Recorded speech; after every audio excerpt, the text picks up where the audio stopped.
And it's my pleasure to welcome Claus Raasted to the Today's Leader podcast. How are you, Claus? It's risky to ask a Scandinavian that because we'll always give like a real answer. It'll be half an hour long and you'll end up being just as depressed as we are. So never ask a Scandinavian, how are you? But apart from that, I'm pretty good. So your day's going well then. I'll take it from that. Now, you are the very first person I have interviewed that lives on an island in the Baltics. There are not that many islands in the Baltic Sea, but there are some. And the one I live on, BORNHOLM, is a part of Denmark, even though it's situated south of Sweden. And when the Swedes took it over 500 years ago or so, the locals threw them out. And then the Swedish viceroy went to the Swedish king and said, the locals threw me out. I need an army to reconquer them. And the king said, that's not happening. So for about 100 years, Bornholm was de facto Swedish, but in reality it was Danish or independent. And then when the next war between Denmark and Sweden rolled along, Denmark got it back as part of the peace talks. So it's fiercely nationalistic, fiercely its own, and should be Swedish, but isn't. I love places that have a story. In Australia, our concept of islands is something tropical with, sand and palm trees. I'm finding it hard to visualize what an island in the Baltic Sea looks like, Claus. It's a little bit rocky and a little bit Mediterranean, but more like Nordic Mediterranean, not real Mediterranean. So like the Viking sort of scenario. I'm taking it's cold. Right now, summer has finally hit us, so it's pretty nice. It's branded as the Sunshine Island because it has 200 hours more sunshine per year than Denmark on average. Yeah. And of course, that's been used in tourist branding. Excellent. Now, tell me the Claus Raasted story because you're a fascinating human being. So I usually just tell people I'm a fascinating human being and then let them guess the rest. And then they don't want to talk with me. So it's very effective. No, the reality is that I dropped out of university like so many others. And then I spent 15 years building what would become the world's biggest live action role play studio. So a company that focused on making dreams come alive, letting people step into fiction, like being part of a movie with no script and no director. But you got to be the characters and live the action, fully improvised. And I was one of the pioneers in that space, and we did some pretty wild stuff. And then in about 2 years ago, it all came crashing down. Too many long-term gambles, too many big dreams, too little business sense. Yeah. And an explosive growth from 5 people to 47 in a couple of years. And it all crashed. And I ended up with a little over $1 million in personal debt as the CEO and owner of the company, and needed to find out, what am I doing now? And since then, I've been, paying off a lot of debt has been one thing.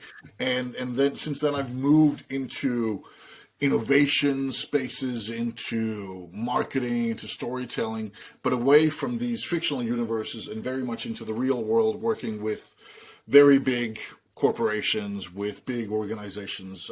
So right now, apart from still doing the experience design work and kind of the real crazy creative stuff, I work as a coach at McKinsey Company, the consulting company, and I'm a founding member of the Global Institute for Thought Leadership. So big crash, lots of adventures, trying to find a new space in the world. And that's both fun and terrifying. And don't get $1 million into personal debt. That be my first tip to your listeners. Just don't do that. It's not as fun as it sounds. I can only just imagine what that would feel like, the weight of that. So the director at the College of Extraordinary Experiences. So is that the dream that came crashing down, or is that still active today? That's one of the things we managed to lift from the dying dream. Yeah. And the College of Extraordinary Experiences is somewhere between a business conference, a network event, a self-development vacation, and a experience design accelerator held at a 13th century castle in Poland. I've seen some of the videos. It looks like bedlam. If there's like an image or something, it just looks manic. It's really expressive. I'm taking it there's a whole range of storytelling techniques that are going in there, and it's almost like that. We hear the term gamification, and in learning, especially, yours seems to be real play gamification. Yes. Have I Yes. got the concept right? Very, very much so. So gamification, very roughly speaking, is the idea of taking game concepts, things like points and competition and story and development and narrative and mechanics, and putting them into something else, business or tourism. And my partner at the College of Extraordinary Experiences, Paul Boulencha, some years back wrote the defining book on gamification in tourism, on how you take a tourist experience and add gamification elements to it to help it, to make it stronger. So we take some of that. We take some from the live action role play past that I have. Yeah. We take some from the world of business, and then we mix in amazing people from all over the world, and we get what is a pretty wild and crazy, but also for some people life-altering event. I can imagine. What sort of outcomes so a business? Is it traditional business people going to these events, Klaus, or is it individuals? So the way to answer that question is to say a little bit about what the college is. Yeah. And for many, many years, people have pursued innovation, which is a fancy word for change and for new ideas. Yeah. And innovation happens in two places. Well, it happens all over, but there are two places where it really happens. One is if you put people together who are roughly the same in a comfortable environment. 50 doctors, 50 filmmakers, 50 bricklayers, 50 policemen. If you create a nice space where they feel comfortable with sharing and with listening, then you will have incremental innovation. You'll have small things where somebody says, oh, we do it like that, or did you try it like this, or how about that? Yeah. That works. Professional conferences all over the world are built on this concept. It works. It's nice. But if you want radical innovation, if you want like the 10x stuff, then you need to find people who are different. Then you need to put the CEOs with the homeless guys, the street artists with the doctors, the filmmakers with the Formula One drivers. Wow. And the college is that. It's this tightly curated event, again, at a medieval castle, which means everyone's a little bit out of their depth. And it's gathering people from all sorts of cultures, all sorts of backgrounds, all sorts of industries who would never have met. And then creating an atmosphere where when they talk, they trust each other, they're open. Because normally when you curate, if you sit down a Fortune 500 CEO next to a street artist and an athletic dancer, then what's going to happen is they're going to look at each other and they're going to say, you're too wrong, you're too corporate, too artsy, too young, too old, too French. Do something where if you can create an experience for them first that tie them together, then you get the chance of actual open, honest conversation. And that's the college in a nutshell. I can hear my listeners and their discomfort with that sort of a process already in some respects. And I'm talking to leaders that want to change and want to develop. But, sometimes when we're going to take them outside of their comfort zone, that's like jumping and leaping through multiple layers of discomfort to get into that sort of a aspect. I'd imagine the results are amazing. So there's a simple psychological model, and I learned of it from actually a college alumni, Jesper Toft, a friend of mine who's a psychologist who does leadership training. And he says that simply put, when you talk about growth, human growth, there is situation, pain, growth, new situation. And it doesn't really work any other way. So if you want to grow, you need to get into the uncomfortable space. And as kids, we know that. I have a 3-year-old daughter. I see her doing it every day. We are so good as kids at being uncomfortable, at trying stuff that doesn't work, at experimenting. And then the better we get, the more we feel is on the line. And in general, and I coach leaders as well, and I find that the better they are at something, the worse they are at being bad. Yeah, because we don't want to look bad either. This learning how to be uncomfortable, learning how to step outside your comfort zone, learning how to learn, that's a really, really tricky skill. Because if you're bad at everything, then there's no problem, because everything you do will make you better. But if you're the world's best violinist or the world's best shoemaker or the world's best kind of peak performance team coach, Then when somebody says, yeah, the world's changing, you need to do something different, then you go back to square one. Then you suck. And that's bad. That's terrible. Yeah. The one of the prices of success is that it's terrifying to go back, where if you're just generally bad or generally mediocre, then it's not that scary. But if you are if you're the number one football player in the world, if you're Cristiano Ronaldo, and somebody says, Cristiano, how about taking up show dancing? Then even though he'd probably be better at it than most people due to general athleticism and kind of a lot of psychological stuff, it would be terrifying because he needs to go from so far up to so far down. And that's scary. It's that whole concept that no one wants to look bad, and I certainly can understand that. My wife and I run marathons. I mean, funnily enough, people don't necessarily get that from the way that we look, but we always set challenges and we run marathons. And along the course, Klaus, there's always photographers, and it's always interesting because no matter how you're feeling and struggling through running 42K, whenever you come to a photographer, all of a sudden you've got your chest puffed out and you've got a smile on your face, and every now and again you might do a jump just to try and get something different in your photos.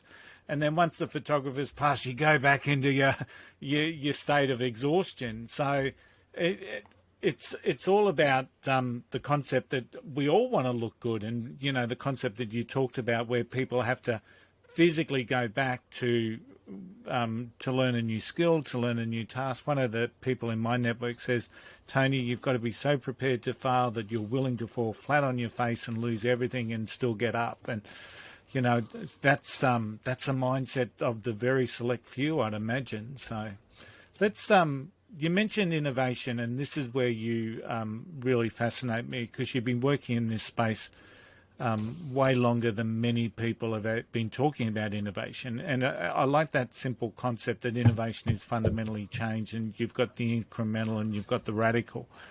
But a lot of people struggle with innovation, and a lot of businesses struggle with innovation. I'd really like to get your thoughts as to why you believe that's the case. So for many, many years, I've been working with kind of pushing boundaries and expanding the envelope and whatever all these weird expressions are that we mix up when we want to sound smart. Yeah. But for the last half year or so, after writing the Innovation Cycle book, my number 30, after writing that, I thought I'd focus exclusively on the innovation space. So I changed my title to become an innovation strategist, and I kind of re-edited my past. So everything I'd ever done since I was born was about innovation, as we do when we try to kind of recast ourselves. And one thing I found, which was pretty damn interesting, is that innovation is something everybody wants.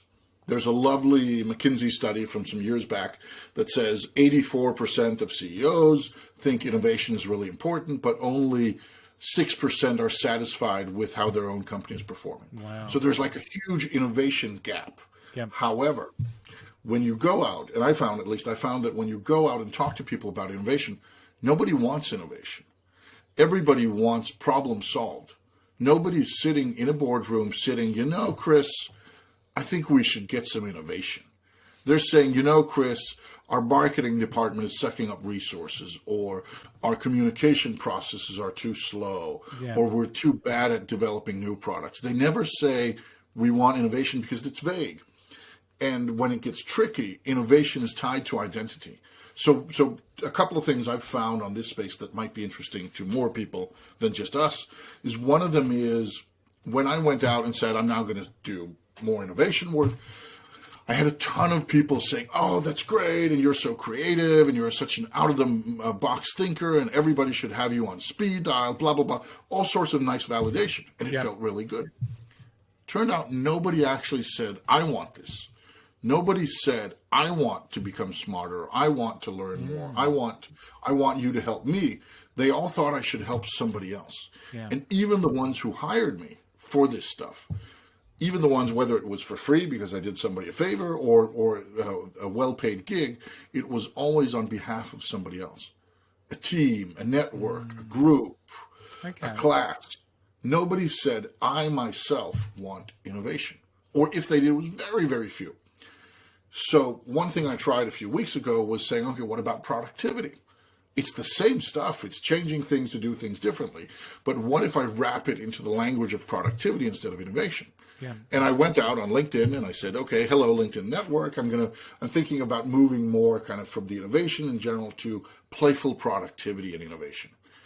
And then people started saying, oh, this is great. I want this. And when I ran my first test webinar, I had 45 people sign up. 1/3 of them were people who were not first-hand contacts, who were just people who'd seen it randomly on LinkedIn and said, this looks interesting. Okay. Because productivity is a thing that I want, not that somebody wants, where innovation is a thing that kind of we want in a vague overall sense. And I found that to be pretty damn interesting, that we all talk about innovation, but we don't want it for ourselves. We want it for somebody else. And one of the reasons for it is that it's about identity. Yeah. It also turns out that when you're selling innovation, the easiest place to sell innovation in a company is in the marketing department. And the reason for that is that if I go to you, if I go to your company, let's say you have 100 people and you're selling shoes, and I say, Tony, your shoe company is doing great, not as well as Zappos with the other famous Tony, but still pretty well. I think you're in need of some innovation. You're going to say, yeah, not so much. But if I say, Tony, your company is doing great, but I think your marketing could be better. Let's innovate there. You're going to say, tell me more. Because then I'm saying indirectly, everything you do is great. You are great. Your people are great. You don't need to change. You just need better marketing. Where if I go in and say, you need to change you, we don't like that. That's identity. That's culture. That's like, ooh, that's painful. Where if somebody says you need better marketing, that's divorced from me. That's pretty easy. That's not painful. So selling innovation in marketing, a lot easier than selling innovation in culture or innovation in leadership, because it's not about you. It's just about better salespeople, it's better marketing, better awareness. It's that's so interesting, because in self-development and, you know, the world's proliferation of life coaches or coaches of any type, and most of them are selling the change aspect, the personal change, the personal growth, the personal development.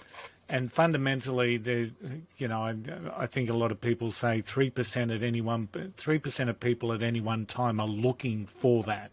That's growth, that analysis, and usually that's, you mentioned that pain and change cycle. You know, you feel some pain, you make some changes, you grow a little until you feel some more pain. So that's a fascinating concept. So I wonder if that can be then transcribed into the world of self-development, and how. So I guess it's a lot harder to go up to someone and say, hey, you don't need to change, but your marketing can change or your branding can change. I don't know. I'm just sort of thinking outside the square there, because it is absolutely true. People hate change, and they really they do challenge. They like the results. Yes. The standard joke is, I want it different as long as it stays the same. And that means, but just to kind of to hammer down and close down the marketing point. Yeah. If I go to you, you do a lot of stuff, but you, for example, have this podcast. Yeah. If I go and say, Tony, I have a way that you can double your amount of listeners, then you're going to be interested. Yep. You might not say it's worth it, you might not believe it, but you're going to be interested. And if I say, Tony, let me double your amount of listeners, I need to change your marketing, then we're going to have a conversation. Where if I say, Tony, I know how to double your amount of listeners, let's talk about your format. Yep. You don't want that. Yep. Format's personal, you know, all of that stuff. That's about me. That's about what I put out. And exactly. Yeah. Excellent. Even if the goal is the same, it's we don't want to be changed. We want change to happen outside of us. Yeah. Very interesting. So you're making a shift from innovation to productivity as part of your branding or as part of your marketing.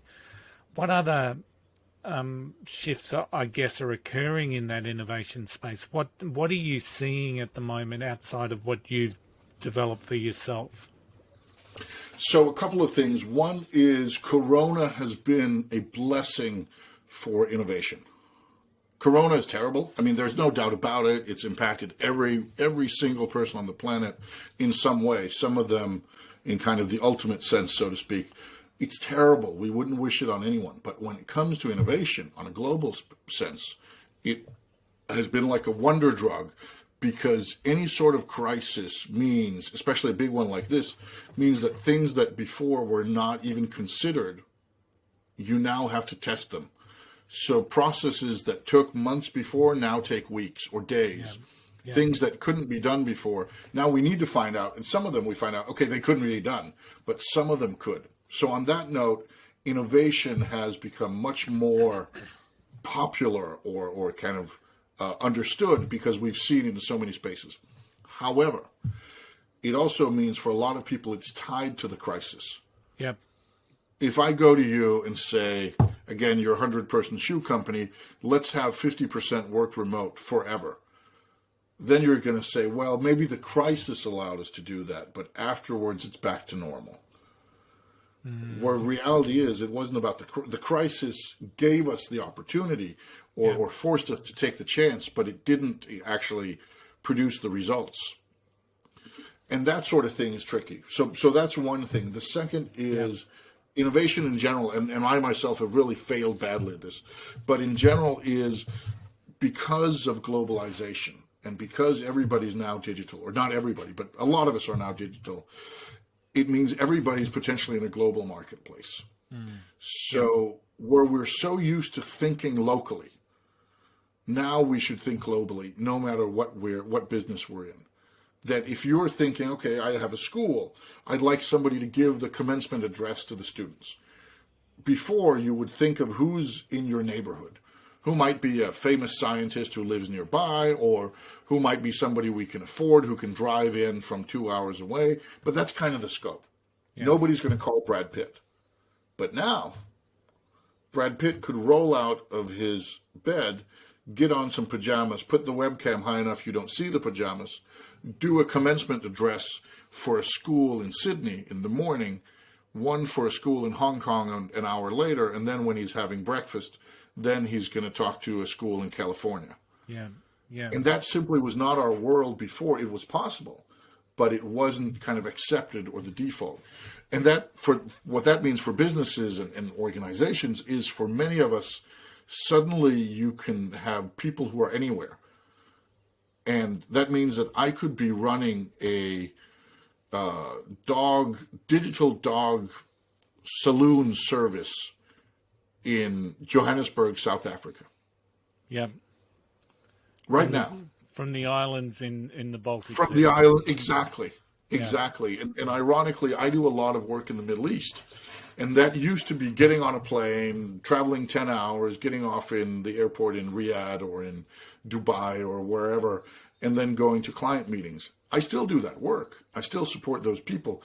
But now, because there's just 2 hours of time zone difference, it's so much easier. And of course, sometimes there's going to be that travel again when it's needed. But for the small stuff, it suddenly makes total sense for me to do the majority of my work in the Middle East, even though I live in Denmark. And that was just rare beforehand. It's been we had a guest on recently, Stephen Van Belleghem from Belgium, and he talked about a very similar concept, that COVID's just been this accelerator of, the technology and the AI world and our mindset and our experiences in doing working with people internationally. One of the very small aspects I have in my life is to be communicating with leaders right around the world via this podcast. And part of that process has been then speaking with my local Chamber of Commerce. And now we're actually saying, well, as a guest speaker, we don't need to have, someone in the local community. Why can't we go out and ask a global customer experience expert, someone like yourself even, to be our guest speaker at our business breakfast event? So it is changing the world. It is changing the mindset, and it's fascinating to live and breathe and see it happening. Very much so. And also, I sometimes stumble into the concept that innovation is something that is about being on a higher level, where really it's not. It's just about being on a different one. And a simple example is Japanese is a language spoken by more than 100 million people as their primary language. Yep. German is a language spoken by more than 100 million people as their primary language. Yet the amount of people who speak both German and Japanese is very, very small. And if you manage to do that, if you speak fluently German, fluently Japanese, then there is a market for you just because of that.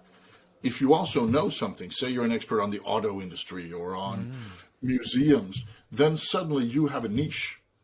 Because it's so easy to connect people, it means that the combinations of skills, the combinations of knowledge areas is suddenly more accessible than ever before, and that means it's more important.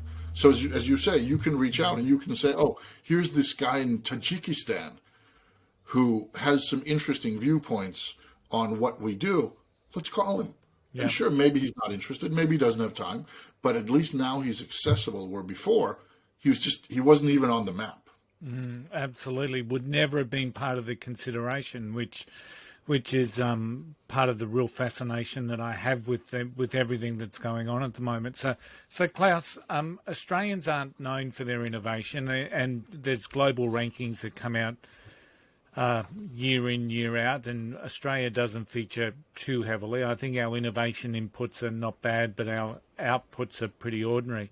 So what countries do well with this concept of innovation, and what do you see in those countries that they're doing better than others?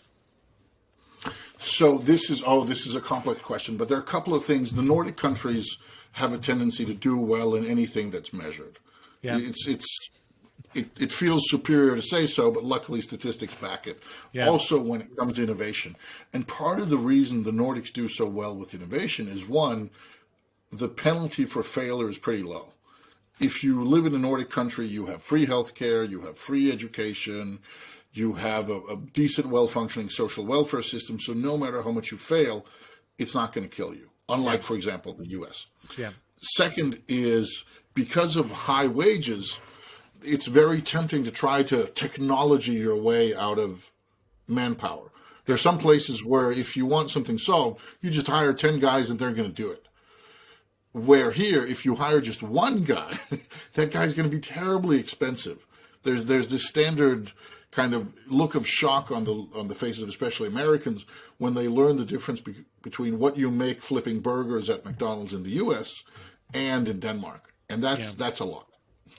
And what that also means is, of course, most people say, oh, how cool to then work at McDonald's in Denmark. Well, yes, that's true. It's actually it scores high on workplace stuff. It's a nice place to work. However, it also means the people who are running their McDonald's, every morning they're thinking, how can we automate away those pesky employees?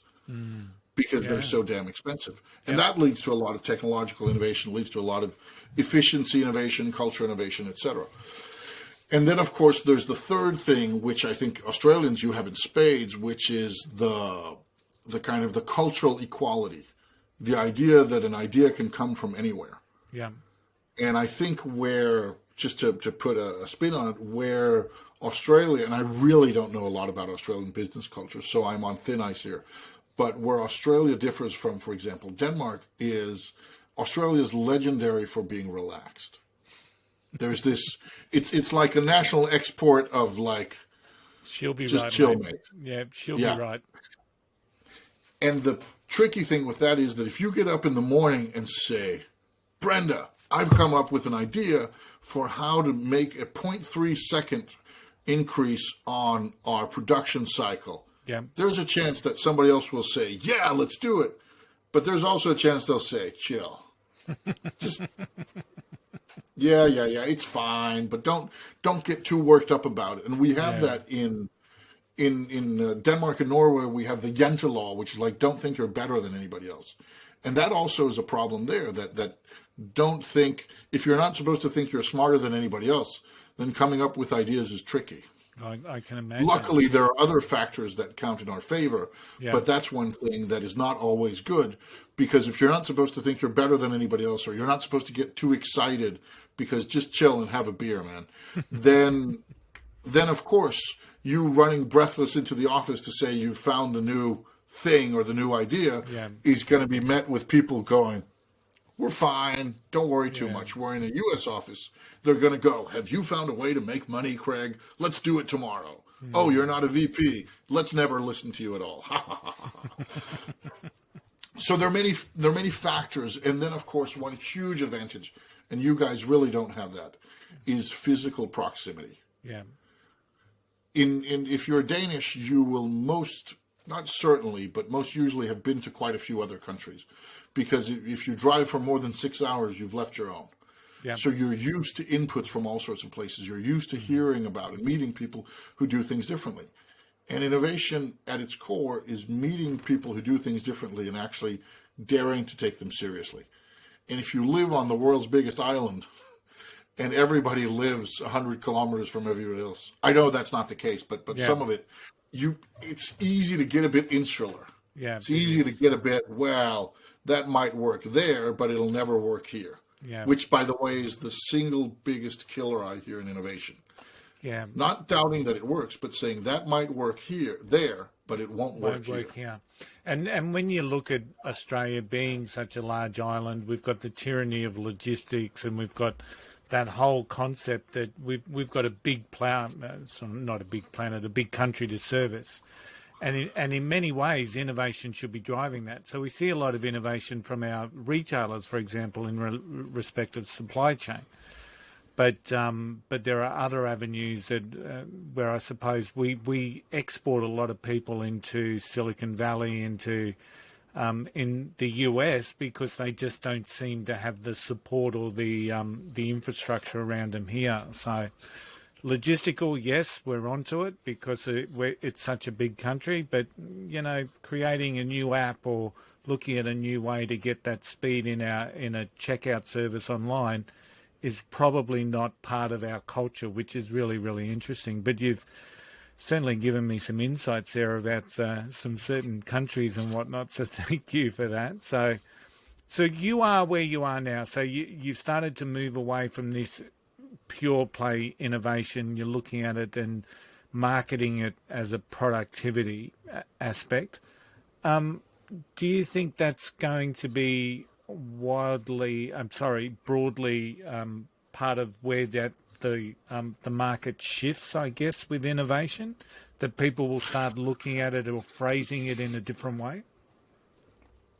I think part of it is, and I think there are two ways of selling innovation. Two really good ways. And I didn't either. So now I'm at least trying one. And one way is selling innovation in something very specific. Yeah. If I come out and say I'm an expert on innovation in queuing at live events, then most people are going to ignore me then, because what do I have to do with them? Yeah. But some people will say, okay, I'm in live events. I know queuing is a problem. Let's talk to this guy. Yeah.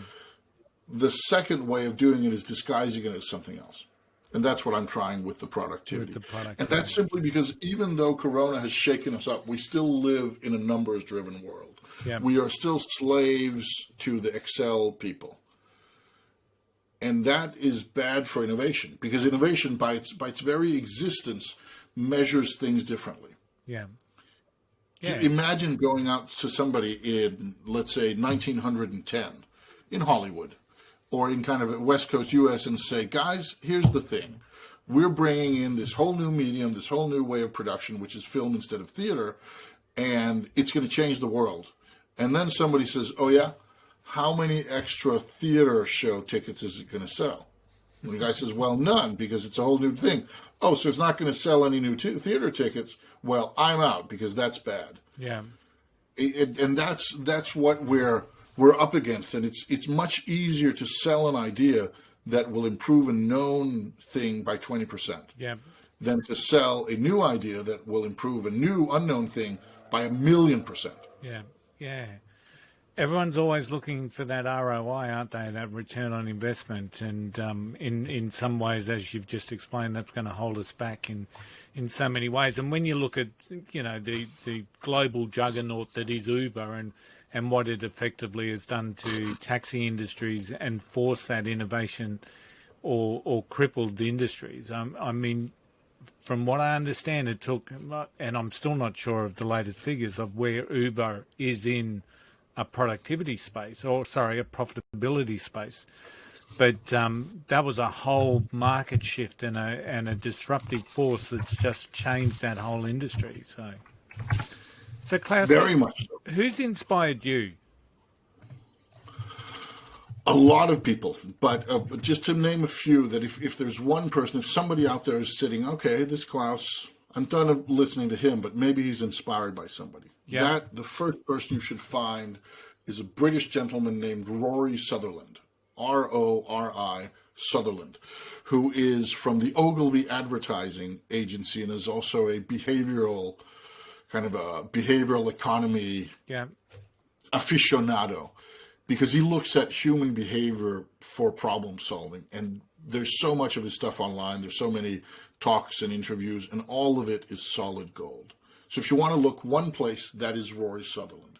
There's, of course, more people who inspire me, but that's just to give like one thing, because it's all about looking at humans instead of looking at numbers. Sometimes numbers and humans, but always humans.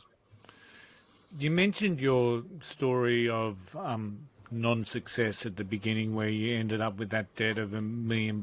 Tell me about your relationship with failure and how you work through that yourself. So sometimes I teach people how to fail and how to deal with disaster. I've done quite a bit of that here in the last period of time, obviously. And part of it is, there are a couple of ways. This is, of course, a whole subject in itself, but kind of roughly put, failure looks super scary from the outside. Yeah. And from the outside, it's very hard to see the difference between failure and near failure and risk. And just to give a good example of that is that if you're at a football game and you stand at one goal, then 100 meters away, 100 like 6 meters away or 5 meters away, is the other goal line. If you lie down on the grass and kind of look at grass level and you see the ball, and the ball is 5 meters from the opposing goal line, you can't tell if it's 5 meters from the goal line or at the goal line, because you're down lying on the grass and it looks the same to you. It's like it's far away, it's a small ball, and you can't tell the difference. But if you're in the opposing kind of goal field, the difference between 0 meters and 5 meters is huge. Yeah. And if you're at like 10 centimeters, if you're a goalkeeper, I used to be a goalkeeper for a reality TV football team, so I've done my share of this on the field. The difference between 10 centimeters and 50 centimeters is enormous. And that goes for the rest of our lives as well, that if you're standing next to the edge of the cliff, 1 extra meter of space is the world. But when you're looking at it from 100 meters away, you can't tell the difference. Yeah. So that's number one, is getting to look realistically at what it actually is almost requires that you've been there or you are there. Because if not, it's going to look damn scary at a distance. And the second part is that once you're there, once your problems are big enough, other problems disappear. Yeah. Right now, I owe this insane amount of money. I've managed to pay off a little over $300,000 in 2 years, which is very nice. But it also means that I went from a lifelong dream of earning about $5,000 per month. If I could do that, if I could make $5,000 a month doing what I loved, I would have been happy. Never happened, but that was the dream. And suddenly, with this new debt situation, I found that I needed to pay off $15,000 a month. Yeah. So suddenly, small expenses were no longer that relevant, because it was big numbers that mattered. It means today, my girlfriend and I have a small daughter, we don't really have to worry too much about whether we eat out, whether we dine out, or whether we go to a museum or so on, because it's not going to make a difference. If I need to bring in $15,000 a month to pay debt, whether it's $15,000, $15,500, or $14,500, that doesn't really, that's not a significant difference. But the difference between using $500 or not per month on takeout, that is really big. And it also means that it's tempting to, if you're in a huge crisis, it's tempting to try to solve it doing stuff that doesn't work. The classic story is the Titanic and somebody saying, oh, but what if we turn down speed by 10%? Well, everybody laughs because everybody knows it wouldn't make a difference. Sure, you'd crash into the iceberg a little less forcefully, but it would still have gone to hell. Yeah. So you don't bother about that 10%. Yeah. You bother about seeing if you can not hit the iceberg or not. Yeah. And in most of our lives, we bother about not the 10%, but the 4%. So this, like the tiny stuff that used to be problems no longer is. It also means that I can lend friends money. Even though I'm insane debt, I can lend a friend, I can lend them $1,000 because it's not going to change my life significantly. But if it's somebody who's an out-of-work student who's really struggling and can't pay rent, it's going to mean the world to them. Yeah. Where for me, I mean, I'm so deep in the shit that whether I'm into my nostrils or just above them, well, it's not going to save me, right? So I might as well help somebody else out. So I'm going to take from all of that sometimes to deal with failure, sometimes you've got to get out of that intimacy that's surrounding the failure that surrounds you, and try and get that observer objective and look at it from a bigger and a deeper scale. That's very much. That's great advice. That's really good. Most people talk about failure is you learn from it, you do this, and I'm sure that you do that as well. But that's really critical for people, I think, that if they can get outside of themselves and almost like the observer, have a look at it from a different aspect. I think that's awesome. Now, you've written 31 books. Did I get that right? 34. 34 at the count. Yeah, it keeps going up. I have this bad tendency to write books. So, leaders are readers. So tell me about the book that's had the biggest impact on you. If you've had time to read, of course, in between writing. Oh, yeah. So one of the books that's had a huge impact on me is the book known collectively as Seth Godin's body of work.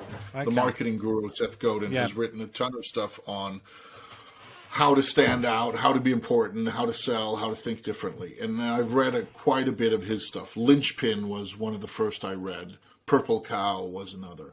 So, but his work in general, because it's about reframing thinking instead of numbers, instead of the small stuff, think big, and dare to be different. That has had, I wouldn't say that it changed my thinking, but what it did was that it validated it. Yeah.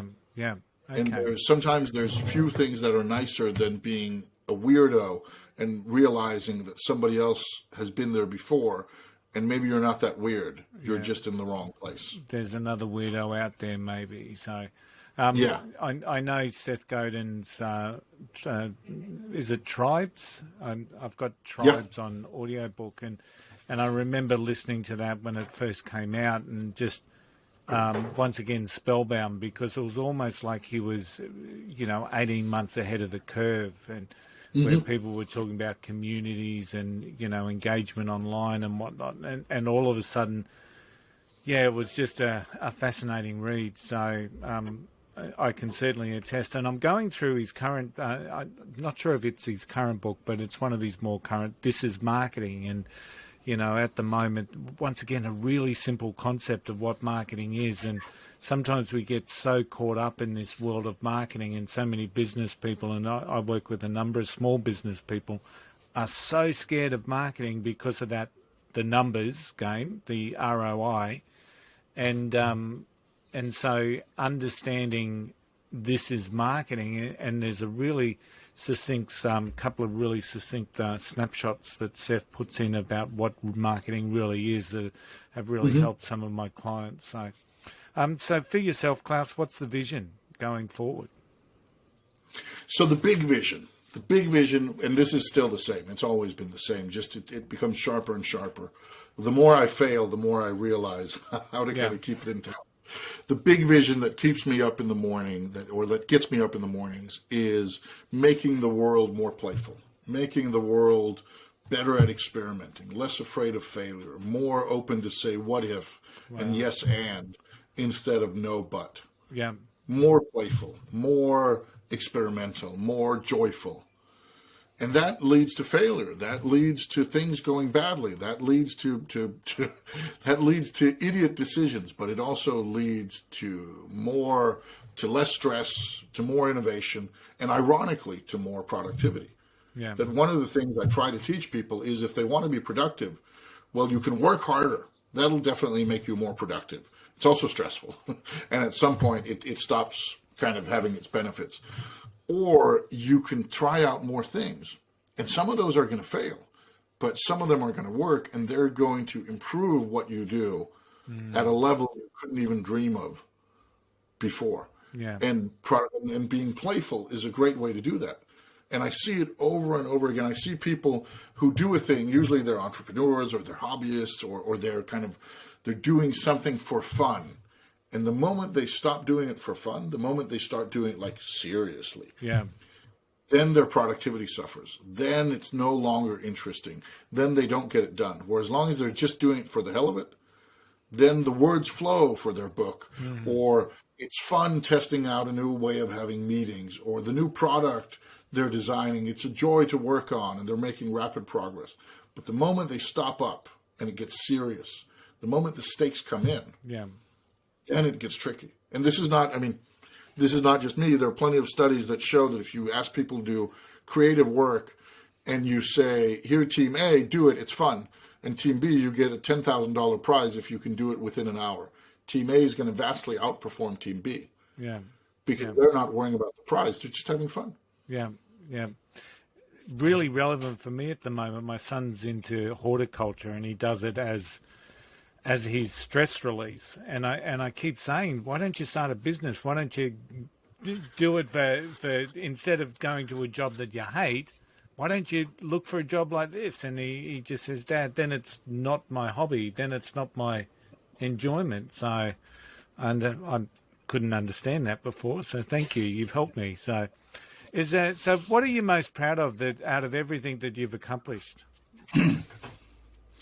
Out of everything, I'm Danish, so it's hard to say anything. But I'll forget that. I'll forget that part for a moment.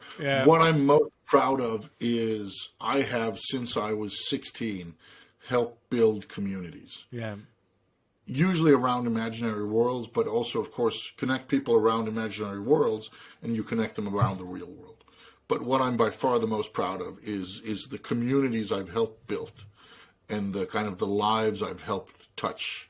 So, and I know it's a cliche answer, but we joke that at the College of Extraordinary Experiences, our KPIs are how many people chose to get a new job afterwards, how many people moved to a different country, how many new friendships, how many new tattoos was an actual KPI we had. And so far we have a couple of marriages, and our first baby should be, I can't actually remember if it has arrived or if it's soon.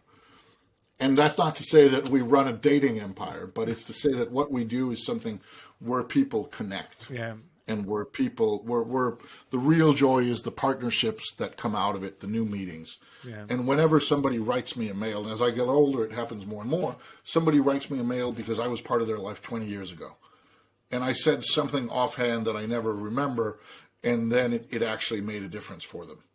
And one of them, and this is a true story I got a couple of years back from now a young man who was one of the kids at one of our role-playing events many years ago. And he said, hey, Klaus, we haven't talked for years. I'm Victor, I used to play here. And I just wanted to tell you a story that made an impact in my life. And apparently I was holding a briefing in front of a lot of kids, telling them, here's the rules of the day. Here's how we're going to play together. And apparently he was making noise. And I turn around without missing a beat. And I look him in the eye, and then I grin and say, burn in hell. And then I go back to the thing, and he said that was to him the most liberating way to be treated by an adult. Like there's a clear boundary, but it's fun, and we move on, and it's also a little bit outrageous. And he said that had meant a lot to him in how he thought about the world. And to me, this was just a random thing that happened many years ago that I don't even remember I said that.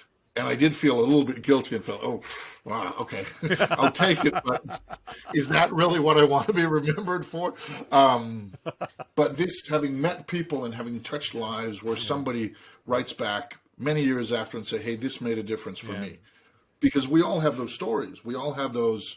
Sometimes they're teachers. Sometimes it's somebody, it's a flight attendant, somebody in a supermarket, where what they say at that time matters. And getting to hear from those people, that I guess is what makes me most proud. Sometimes it's just those throwaway lines that people, we don't even know we've said them, and that make the biggest difference. But is there anything that I haven't asked you that I should have asked you, Klaus? It's been a wide-ranging sort of a conversation. I used to use that on my own podcast. I think the one thing that, and this is just shameless self-promotion. Yeah. So you should ask me, Klaus, if on the off chance that somebody wants to hear more about you or more from what you do, where do they find you? Yep, because I know that you're going to survive and you're going to solve problems for them. So I'll at least try, or create, which is sometimes just as fun. I think a good place to find me is, there's only one Claus Raasted. There's only one with my name, for better and worse, so I'm easy to find on things like LinkedIn, and I have a solid digital presence. But recently, I did 100 innovation keynotes in 100 days. Yeah. And that's on my YouTube channel. So on YouTube, if you search for my name, I'm tipping my hat for you doing that, because I saw that. It was insane. And I thought that's discipline and that's consistency. So I don't think I used the word insane, but I'm glad you did, because I do. It got to the point where our 3-year-old daughter would come in the evening and said, Mom needs to go to bed and Daddy needs to do a keynote. Yeah, that happened way too often. Yeah. So that's available on your YouTube. Place to start. Yeah. Yeah. So hit me on YouTube, Klaus Innovation on YouTube, and then you'll find a rabbit hole. And if you like one of them, then maybe you want to see more. And if you don't like one, then please don't try to find out more. They're just as bad. I was watching the one this afternoon when you're highlighting your office and the way that it works. And after you just moved, so your office wasn't necessarily what we would say pristine and organized. So it was not. It was not. No, I did. I did throughout that series. I did a couple of backstage romps to show people the unpolished reality, and I think sometimes it got a bit too unpolished. Yeah. But sometimes, hopefully, that motivates some people. Klaus, it's been wonderful having you today, talking on to us with the Today's Leader. Thank you very much for your time. Thanks for investing in Today's Leader. And of course, I'm planning to stay in contact. So it's been fascinating. Thank you very much for your time. Thank you, Tony. And keep doing the amazing work you do.